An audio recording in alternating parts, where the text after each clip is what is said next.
There are places in this world where the unexplained will suddenly become akin to comfort, allowing the bizarre to bleed into the atmosphere. Within the city of Jefferson, Texas, resides such a location, in the form of a hotel that shares the city's name, in which the things that go bump in the night have begun to open doors, roam the halls, and reveal themselves. The question is why? Why is this happening? Having never been there, I can't answer that question. But on October 1st and 2nd, 50 of you will have the chance to join me for a weekend-long paranormal investigation at AGH Presents The Ghosts of the Jefferson Hotel. My friends, I am incredibly excited about this event. To those of you that have already purchased your tickets, thank you so much. I look forward to meeting you face to face in Jefferson, Texas. And for those of you who wish to join us at AGH Presents The Ghost of the Jefferson Hotel, VIP tickets are sold out and there's only 15 gold tickets left. But you can get your gold tickets while they last by clicking the ticket link, which I've posted below in the description box. Having said that, let's jump right into the In a Crowded Room podcast.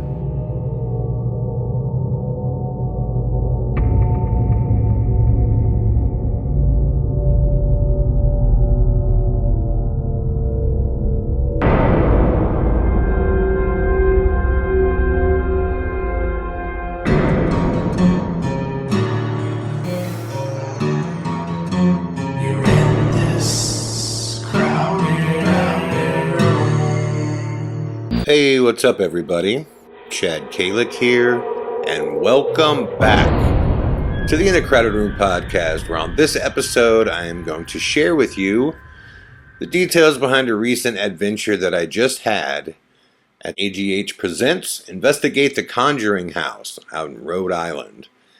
Now, I don't often give reviews, or I guess I shouldn't say reviews, but share my thoughts on what I think about places that are, steeped in big lore, right? Places that movies have been made about, things like that, because there's just so much excitement around them because of the movie often. There's no reason for me to kind of throw my 2 cents in as far as what I think about the place. But I was interested in going to this place because of my relationship with Lorraine. And when the Conjuring film came out, she had mentioned the case to me a few times, and we had talked about it a few times. And I had mentioned on a couple other podcasts, that's weird how this all happens. And I don't believe in coincidence, okay? So I had mentioned a few times on previous podcasts that I was interested in talking with the owners because I would like to come out and just kind of, spend a weekend at the place and see what happens. By the way, I know I've said this before, I am in stage 4 of getting this tooth implant done. So if I sound a little wispy, that's what's going on. I have a cartilage implant right now. So it's kind of goofy. So I will try my best to work around it as I speak. But anyways, back to the no such thing as coincidences. Like I said, I mentioned a few times I would love to speak to the owners. I didn't know them whatsoever. But out of the blue, after I said that, a friend of mine, Kelly, from Maine, just shoots me an email and says, "Hey, I actually know the owners." I'm like, "You're kidding me." I mean, like, how would you know it's just, 1 in 8 billion people out there, how in the heck would you know the owners? And it turns out that the owners are actually from Maine, and Corey and Jen are their names. And she said, "Yeah, I'll put you in touch with them." And since the very beginning, they were both incredible. They had known who I was. They knew about my work, and just genuinely cool people. Which was such a good surprise. Again, a lot of these places that have a big, history, especially a kind of Hollywood movie history. Um, Unfortunately, the owners often adopt this, I'm famous kind of way about them, and yeah, I could go on and on about it, but usually I'm not a fan of people, obviously, that act that way. And what I found in Corey and Jen was totally different. They were very down to earth, very much about the history of the place. They were investigators themselves, and they were opening it wide up to everybody to come there and have an experience. And they were super cool about accommodating me. And we started talking, and I said, well, you know what? We started going over weekends that were available. And it's another weird coincidence. It just so turned out that the only real weekend that would actually work really well for me, and that they had open, because I think they're like booked up until like 2022. It ended up being my birthday, which was June 18th. And the 19th. So I said, well, let's do this. I want to come out and meet you guys, and let's just bring a real small group of people, because I'm always interested to just see how places react to other people versus me. And I'm interested in the place for a lot of different reasons, but I was really interested in meeting them, and I was really interested in just seeing what happens. And I also feel like, look, more people, more opportunity for things to happen, paranormally speaking. So, and not a lot. I wasn't going to bring out like 30 people and pack it out, but just, on each night, anywhere from like 6 to 10 people. So you can just kind of see what happens. So, right away, the whole kind of event, the whole trip starts out perfect for these trips. I always say whenever I go and do events, nothing goes as planned. Right away, I had planned on getting there on a Thursday. My flight gets canceled. Then the airline that I was on couldn't reschedule me on a flight that guaranteed me that I would make it in time for my own event. So I had to switch complete airlines and their partners to get the red eye, basically, which got me in, the following morning. So the morning of my event, on the 18th, my birthday, I land in Boston, Logan, and thankfully, my AGH fam, Bob and Sharon picked me up with our Canadian fam, Brenda. And I was in good hands. Got there just in time to basically grab a quick nap for an hour or two and, head on out to the Conjuring house. Truth be told, I was tired. I wasn't feeling well the day before. I had a bit of a fever come on. I hate being jammed in the middle of when I fly, as far as the middle seats, and I took a direct flight, which is almost 6 hours. And because I was just taking whatever I could to get there on time, there's nothing open in business class, nothing open in first class. I mean, I think I got like row 48, like right in the middle. So it was, I was beat up. The years are taking their toll on this man. So it's funny though. I'm still a mind over matter guy. When it comes to just physical pain, I've always been good about going, you know what, I can find a shelf and just put that, that discomfort on it, and, mind over matter. And it was funny because right when I got to the Conjuring house, again, Corey and Jen they are awesome. Greet you at the door, with the handshake. Right away I see that, he served in the military. My father obviously served in the military. It's very important to me. He's a Marine as well. I meet Jen, is just, total sweetheart. And we're all sitting around, and I'm just, asking them, they're open books, they're like, just, what questions do you have? I'm asking them questions about the place and really kind of their history and how they came about owning it and what was their goals with it and all that stuff. And right in the middle of it, Corey goes, hey man, you okay? And I'm like, yeah, no, I'm good. And he goes, nah, dude, you're hurting. I'm like, what? And he goes, you are hurting.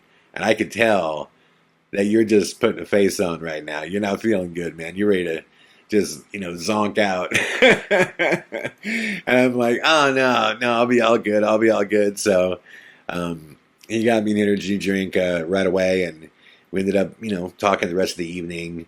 And, slowly but surely our guests start showing up. And, man, I know everybody says this, but I'm telling you, we have the absolute best attendees and repeat attendees that come to our events. Once again, another incredible crowd of attendees that came out.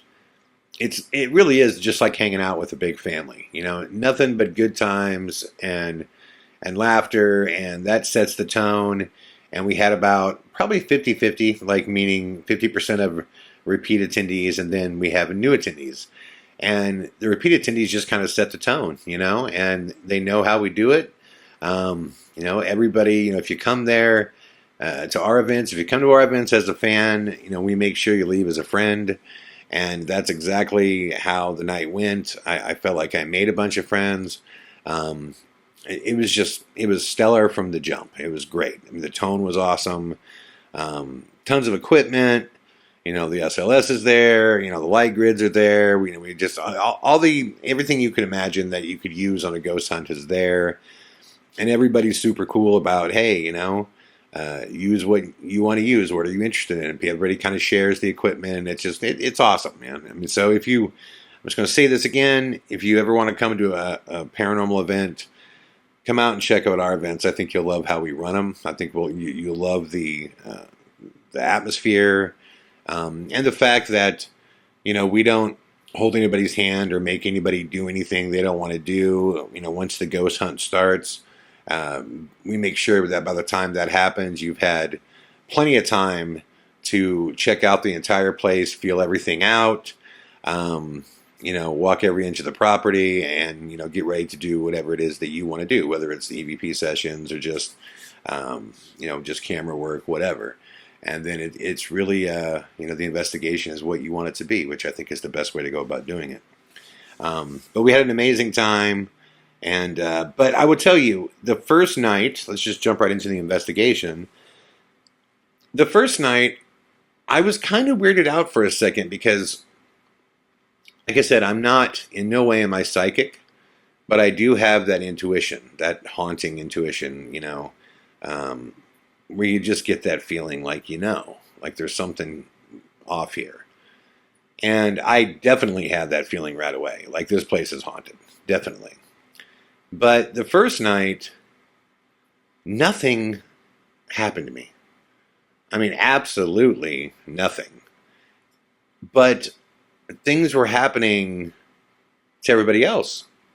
I was hearing, and nothing like major, like, yo, I got pinned to the ceiling, like nothing like that. I mean, but people were like, my camera's shutting off and it's turning back on, and it's shutting back off and it's turning back on. Like, we had that happen. We had some people that were, absolutely swore that they saw shadow movement, which I kept expecting that to happen. I always felt like there was something out of the corner of my eye type of thing, but never anything that I would even put forth as anything paranormal. But there were others that said, no, I did. In the basement, there were people that kept coming out of the basement saying, I saw this happen, I heard this, So there was just a lot of little things that everybody else was experiencing, but I wasn't. And I eventually, at the end of the night, after, like I said, not really experiencing anything, I'd done a couple EVP sessions, and we decided to do one more. And one of the times I asked, what is your name? And it came back clear as day. It said Greg. And I'm almost positive it was a Class A EVP, because there was, we're very good about whenever there's external noise in between, like, we'll speak up and mark it. If there's someone down the hallway says something, someone sits down, someone moves during the EVP session, we'll say, after we have to ask the question, if I say, is someone here, and somebody moves, I'll say, somebody moved down the hallway. So we mark it. So we did have this time where I just asked, what is your name?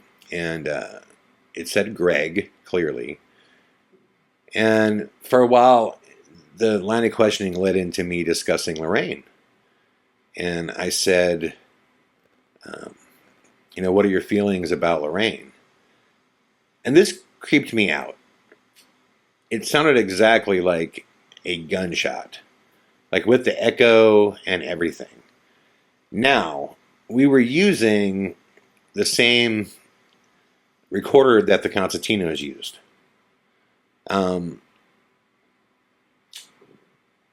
Which I had just mentioned that, and I was talking to Corey about that as well. It was his, and he allowed me to borrow it. That recorder is known for picking up all kinds of extra stuff. Like if you have that recorder sitting on a table as you're doing EVP, you should not have your hands or arms or anything on the table. If anything touches that recorder, it gravels like it's the devil. So I was willing to chalk that up as, man, maybe there was just maybe someone, touched the table or hit it or rocked it or something. But it didn't sound like that. But the first night ended, and after the first night, if someone would have said to me, Chad, did you experience enough in there, by your opinion, to say, is it haunted? Would you personally say that it is? And my answer would have been, I'm completely inconclusive. No, I can't say that I think it is, but I certainly can't say that I think it isn't. I've only been here for a short amount of time. And the only two things that I could point at plausibly have an explanation. And admittedly, I was incredibly tired. And so is everybody else. The first night's always like that. It's a lot of travel. We had a lot of people that traveled to, Rhode Island from Texas, from the West Coast, from Canada. I mean, we had people from all over the place. So kind of wrapped it up, and we left about 6 in the morning. We started investigating, probably around 9 at night. And I hit the bed, and I was out until I got up for like maybe an hour around breakfast time, and then I was back asleep again until 4 p.m. So when night 2 comes, I'm up, I'm at it, I feel way better. The energy's there.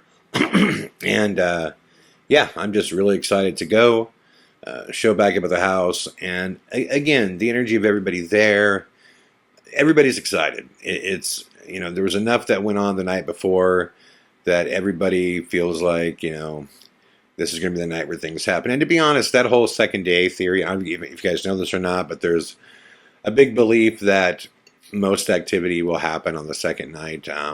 I have found that to be absolutely true over my 2 decades plus of doing this, and I do believe it is kind of a feeling out process the first night. But we get right into it. I mean, everyone's stoked. The sun goes down, and everybody's, kind of picking their place they want to go. I started out with the VIP session again. And again, nothing's really happening for me. And I think part of that might have been whenever I, host an event, to be completely honest, I know the paranormal's real for me. I'm not looking for those types of answers. I do have a first line of attention that is my guests and the event. And I'm always just trying to make sure that, everyone's having a good time and everybody has everything they need and that everything's safe and everything. And it is. Everything's totally cool. And I kind of realized that about halfway through the night that I need to just relax a little bit and actually, focus on this place because it is a special place. It has a special history. And, Lorraine has spoken to me about this case directly. And, it's an opportunity to kind of, follow in her footsteps a little bit. Not that I'm, trying to be Lorraine in any fashion. We couldn't be any more different when it comes to our beliefs in the paranormal and the way we approach things. But I have an immense amount of respect for her. And she was just a wonderful, wonderful lady, too. Very much like a grandma, very caring, very loving. So, I started just kind of thinking, man, back in the day, her and Ed were here, man. They were involved in, a heavy seance, which I found out the film, would have you believe that there was an exorcism that took place at the house. And I learned from Corey and Jen as well that it was actually a seance, not an exorcism. And that's cool. If you guys go there, definitely, if Corey and Jen are up for it, and I assume they will be, definitely ask them about, the reality of what happened versus the film. As you could imagine, Hollywood takes a lot of liberties. But once I started kind of, focusing on everything that was going on, for me, I know that sounds selfish, but it's like once I started, really kind of investigating for myself and really kind of, trying to, experience the place, I've always found that kind of works in the past to kind of disappear into a thought process. So while people were doing their thing, I found an area in the main living room on the main ground floor. And I just sat in this chair and I just started kind of envisioning, in my mind, Ed and Lorraine walking around and the fear level that must have existed back then. And I'm just kind of, looking back and forth throughout the house. And there's a big group of people upstairs. And I could barely hear them talking, but I can hear them. And where I'm sitting, I could see past this second kind of sitting room, and then there's a light on in the kitchen. Just bright enough to give like a glow, basically. And I'm sitting there staring into the kitchen. And, my friend, he's like I said, he's family to me. Bob Ruiz is there. And Bob's a big guy. So I'm sitting there and I watch this big black figure just walk by in the kitchen. And I thought for sure it was Bob. And to the degree that I turned on my flashlight really quick and I'm like, yo, Bob, I'm going, why don't you come hang out with me? And like there's no response. And I'm like, what? So I get up and I go walking down there. And yeah, there's nobody there. And guys, when I tell you that, I saw someone walk by and block out this light in the kitchen, it's not like a maybe. And it's not like my eyes were flickering or anything. I had been sitting in that room for a good 30 minutes. And my eyes were completely adjusted. And I saw a large figure go walking by. Thought for sure it was Bob. So I got up, walked around every inch of that main floor. No, there's nobody on that main floor but me. So I'm like, definitely have the chills running down the back of my neck at that point. So I go back and I sit down in the same spot. Now, the next two things that I'm going to tell you about, I have never experienced before in, again, 28 years now doing this. Never, okay? So whenever I experience things new, I'm in now. I'm really fascinated with the place because I want to know what it is that I experienced. And remember, this is also after I'm very well rested. I'm not tired. I'm not falling asleep. I'm not, groggy or anything. I'm fine. I'm great. So I go back in and I sit down and I could still kind of hear them upstairs. And a few seconds later, I hear a couple people coming down those stairs. And I look over at the stairwell wall. And 1, 2, 3, like spaced about 12 inches apart, these 3 circular lights light up. All in a row, all the perfect space apart. And after the third one lights up, it waits about a second. And then it falls to the ground, and when it hits the ground, it starts bouncing and breaking apart, like if it was an electrical like wires shorting out or something. And I'm like, whoa. So I again, I'm thinking, is there some kind of wiring over here that is sparking out? Because it looked like big sparks when it hit the ground. So as they're coming down the stairs, I'm like looking over at it, like, what is that? So, I get up and go over there again, nothing there. There's, nothing is on fire. There's nothing that anything could have came from. The wall was flat, and the two gals that came to the bottom of the stairs were like, what's going on?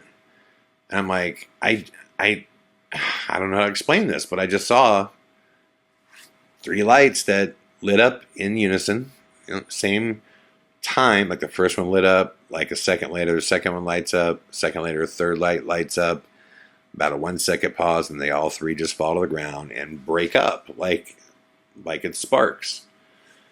So again, now there's 2 things, and I'm sitting here going, no, I know I watched somebody walking around and blotting out the kitchen light. I know, and by the way, these spark things, it's 12 feet from me. It's not like it was, 200 feet away, or, it's directly in front of me. It's directly where I'm looking. I'm like, whoa, man. Okay, things are starting to amp up a little bit. And when things like that happen, if someone's immediately, close to me and they see my response, then I'll tell them what it is. But I often don't like to share it with everybody else because I just want to see what happens. I want to see, are things just heating up for me, or is it going to affect everybody else? Over the course of the next 20 minutes, what was interesting is people were having experiences left and right. People were saying I was down in the basement and this massive amount of cold water, this massive amount of cold air came by me. Sharon, my assistant, you guys probably know her as Mama when she's running around, Bob's wife. She was using the SLS, and there was a wall that was completely wide open. It's on my Instagram if you guys want to go see it. I'll put it on my Facebook as well. Out of the blue, this stick figure just appears.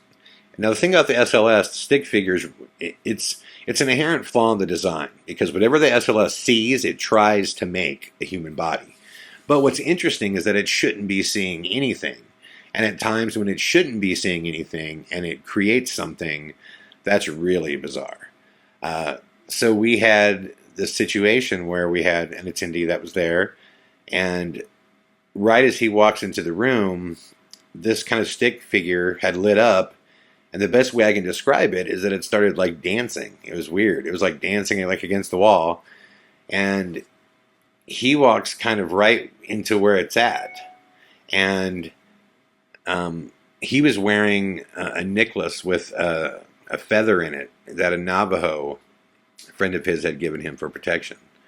And he said he looked down on the ground and he saw like a draft blow the feather right where he was standing, right where that stick figure was. And he was like, what is that? And he reached down and looked, and it was the feather in his necklace. And it was under his shirt, not out of his shirt, under it. And he's like, oh my God, like something must have pulled this out of my necklace, and it now just drafted right to where I'm standing. So like really intricate things are happening that I'm like, if any one of these things happened on its own, if someone said, oh, I had a necklace and a feather got pulled out. But now it's like, oh, I had a necklace and this feather got pulled out. And right when I happened to look down in the dark, a draft blows this feather where I could see it. Oh, and by the way, that all happened right where the SLS picked up a dancing stick figure that shouldn't even be there because there's nothing but a blank wall. So these things are starting to compound on each other, and I'm sitting here going, okay, this is starting to get pretty sick. And I'm just watching it build. So finally, I go back over and I sit in the same spot where I saw like the spark things. And of the 80 plus events that I've been to, nobody has ever been physically hurt at one of my events. And that's something I'm very proud of. If you've ever been to one of my events, you know that there's very few like rules that I'll give you, beyond, the kindergarten rules, right? Respect your neighbors, treat others how you want to be treated, that type of thing. But the one rule that I always say to people is, listen, do your best. And I'm guilty of failing this many times, and many people have paid a price for being close to me when ghost hunting. But if something terrifying happens, do not take off sprinting. I've seen people split their heads open. I've seen people run off stairs, all on private investigations, never on an event investigation. But at our investigations, nobody has ever been hurt. So, with that in mind, I'm sitting down, in my chair, in the same chair that I saw these three lights, the spark kind of lights light up. And all of a sudden, I hear all kinds of like elbows and arms and everything's are kind of hitting the stairs as people are coming down, and I could hear some like not crying, but the sounds of someone very emotional, kind of like capturing their breath and having kind of like the sniffles from being emotional. And I see that they're, one of our attendees, Nikki, who I adore. She basically got just overwhelmed. She had an experience upstairs, and she became overwhelmed emotionally. And this is very common, by the way. My Ghosted series that's on the Roku channel right now with Leanna Vamp. It's a series I executive produced, and I co-star with her. The whole series is about her, Leanna, becoming a ghost hunter, and her kind of exploring across the South, all the different places that are haunted and learning about it until she finally meets me at the Charleston jail in Charleston, South Carolina, which is a really, really haunted place. A crazy history. But this happened to her as well, too, where there wasn't anything that she could put her finger on. Like, she couldn't say, oh, I saw a ghost and it flew at me or anything. She just felt a presence, and she felt like it became real close to her. And she just felt overwhelmed emotionally. And this happens. This happens all the time. And I kind of recognized, without even knowing what, Nikki saw, I just kind of recognized that she had an experience, and it became a little overwhelming. And I knew she'd be okay. But no sooner than she steps out the door do I hear all kinds of banging again. And I'm like, oh my gosh. And then another one of her attendees, I don't know if she wants me to say her name because she has this bad knee, and I don't know, maybe that would bother her. But another one of her attendees came down the stairs, and she came to the event with an ACL and a knee injury. And she wanted to come to the event so bad, she decided that she was just going to come. And she had a knee brace there that she wasn't wearing. But she was, to me, I was like, oh my God, I don't know what happened. So I'm thinking, what is going on upstairs right now? There's like an explosion of people are crying, and now people can't walk. And then, I'm like thinking, am I going to shut this thing down? Like, what is going on? So no, I went outside, and thankfully, she was okay, and she just needed her knee brace. And my first thought was, please tell me that this is something that happens all the time and you know how to fix it. And thankfully she did. And my heart was pounding so hard. I was just like, man, nobody can get hurt at my events. Nobody. It can't happen. And nobody did, thank God. But for a minute there, I was freaking out. But the scariest thing to happen was yet to come. And when it did happen, guys, I got to be honest, it's been on my mind since then. And I haven't spoken to Corey or Jen about it yet, just because I really wanted to process this before I do. And then I want to get their thoughts as well. So on the next podcast, I'll follow up if there's anything I discovered that's like, groundbreaking. But it's 3 a.m. and it's the final night. Everybody knows that it's probably going to, shut down in the next hour and a half, because the sun comes up at like 5 a.m. And everybody still has a drive to their Airbnb or their hotel. And so we're all just kind of sitting around, kind of going over what we experienced. And at that point, I decided to kind of share with people about the sparks and, the black figure that I saw, and everybody's kind of sharing their experiences as to what had occurred. And before I did this, when I walked in the room, again, Nikki, who I just so cool, right away she's like, "Oh, weren't you sitting here? You can sit right here." And the only other chair in the room was this chair to the left of this long couch that she's offering me, but it had these two like Raggedy Ann dolls. They were kind of like mimicking Annabelle, and they were sitting in that chair. And I said, "Oh no, you could, you don't got to sit there or give me that seat. You can sit there. You're fine. I'll find somewhere else to sit." And she was like, "No, this was your seat, and I grabbed it. And, you sit down right here and get comfortable." And I'm like, well, let me just move these dolls then. I'm like, you can sit in this chair right here. And she asked me, she said, "Well, are you sure we can remove those, little kitty dolls?" And I'm like, yeah. And they were. They're just little kitty dolls. A girl and a boy looked like Raggedy Ann dolls. And nobody had moved them at all and sat in that seat. I didn't, Corey or Jen never told me not to move any of the dolls for people to sit. So I just didn't think it'd be a big deal. I just thought, we're just going to sit here and see what happens for the last hour of the night, and I'm a big fan of that too. You spend all your time kind of saying, "Talk to me, give me a sign." Sometimes I'm a big fan of just not doing any of that and existing and being and just having conversation in the place, because the paranormal is like, anything else in life, it's never going to happen when you think it's going to. It's always going to happen when you least expect it.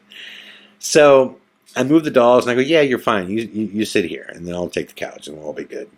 So I sit on the couch, and she's sitting there right next to me, and her friend Nan's to the right of me, who I adored as well. And so I'm just sitting there, and we're talking for maybe 3 or 4 minutes, and then her phone rings, and she's like, "What?" And she pulls her phone out, and she goes, "Who under no ID?" And her phone says no ID, or no, it's like it's blocked, or it's a number that is not being read by the caller ID. And she said, "Who is calling me with a no ID at 3 a.m.?" And it was like 3:05, I think, or something like that. And I'm like, "I don't know, that's weird. You gonna answer?" And she goes, "Heck no, it's nobody I know." You know what I mean? And so I'm like, "All right." And she hangs it up. And about 1 minute later, it rings again. And I said, "That's weird." And I'm like, maybe you should just answer it. And she's like, "Okay." And she hits answer and puts the phone up to her ear. And I could see from her face right away something weird is coming through that phone. And she looks back at me, and her eyes are just getting bigger and bigger and bigger. And she goes, "What is this?" And she hits speakerphone. And you just hear this child just wallowing in pain. Just screaming and wallowing in pain like it's just being tortured. And it's so loud. Oh man, this gives me just such chills. It's given me chills since it happened. And then it just ends. And it just hangs up. And she was like, "What was that?" And I'm like, "I have no idea." "You don't know anything?" She's like, "No." And I'm like looking around the room, and anybody that's in ear side of it is like, "What is going on?" I'm like, "I don't know." So I'm geeked out, and I'm kind of quiet because I'm thinking, that's super weird. 3 a.m., no ID call, calls twice until someone answers. And the sound coming, it was a horrific sound. I mean, it was just, sounded like a child screaming that was being tortured. That's the best way I can describe it. So everybody, the end of the night comes, and we start, everybody's kind of like you know, picking up their stuff and putting their equipment away, and some people are changing into some fresh clothes to drive home, and it's just on my brain over and over again. I finally stop and I go, hey, Nikki, I hate to say this, but I took those dolls, off the chair. Those are like 2 little kid dolls, and told you to sit down there. And that chair was like right next to 2 big old Ouija boards as well. And I don't know what that means because I've never experienced that before, ever. I don't know. I'm totally guessing. Maybe it means nothing, but this is not like something that didn't happen. It's something that did happen. And she had no idea who it was that would be calling her to do that. It had never occurred to her before. It never happened before. And I'm sitting here going, man, did I mess up by saying all these dolls could move? Like these dolls, like, because I've heard many stories about how supposedly dolls can communicate to people. I'm not a believer of that. You know who was a big believer of that? Deb Constantino. Deb Constantino and Mark both believed that dolls contained spirits and could speak. And they both believed to have tons of EVP from dolls. So I don't know. I don't have an answer to it. But it was one of the more frightening, unnerving, just really unnerving, that's the best way to put it, moments that I've had ghost hunting in a while. And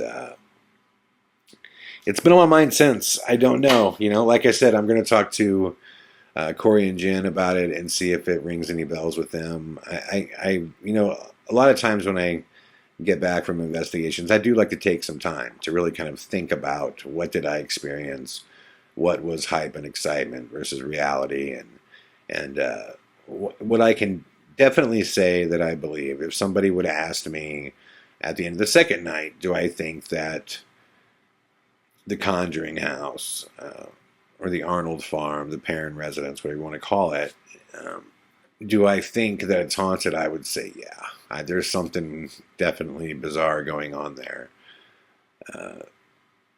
Definitely. And I would urge you to go check it out. If you want to investigate the place and go there yourself or bring a team, please visit theconjuringhouse.com. All their information is there, phone numbers, emails, all that stuff. I know it's booked for quite a while, but I would urge you guys to check it out. I haven't talked to them yet about when I'm going to go back, but I know that I am going to. We have talked about the idea of doing, more stuff there, but I want to go back there for a personal visit. But I would love to go back there and bring some more people and see what happens. But please, give them a buzz, check it out. Also, if you would like to investigate with my team at another location that is absolutely stunning, at the beginning of this podcast, you guys saw the trailer for AGH Presents The Ghosts of the Jefferson Hotel. VIP tickets are sold out. Well over half the gold tickets are sold out. So there's a handful left. So if you want to join me there, the ticket link for that event is in the description box below. What I love about investigations and events that are at hotels is that you stay there the whole time. You live inside the haunt. So when does the ghost hunt take place? Around the clock, because you never know when anything is going to happen at any time. Plus, that place is active right now. That's a very, very important thing. A lot of these big haunted places that have a lot of history to them, like the one out in Colorado, the Stanley Hotel, that has, the Shining history. And I love the Stanley, and I have had experiences there, but it's not as though it's active every day. It's very, very hard. And put it this way, it took me 8 trips to the Stanley investigating multiple nights each time. And my last trip was a week long before I finally had something happen there. That's very different than the Jefferson Hotel, which is reporting things on a daily basis right now, which is super exciting. So if you would like to join us, definitely click the link below in the description box to get your tickets to AGH Presents that goes to the Jefferson Hotel. I cannot wait to get back to the Conjuring house. It was an incredible time. To the attendees that came, thank you for making it as amazing as it was. All of our attendees have been awesome. It was no different this time, so I thank all of you guys. Truly an incredible time. To the new friends that I met, can't wait to see you again. I know like 6 of you have already bought tickets to Jefferson, so I can't wait to see you there. And to Corey and Jen, it felt like I've known you forever. It was crazy how comfortable it was hanging out and talking with both of you, and just how wonderful it was. It was a great experience, and I can't wait to go back. So, I thank you guys for listening to the In a Crowded Room podcast. I will be back tomorrow with more. All the best.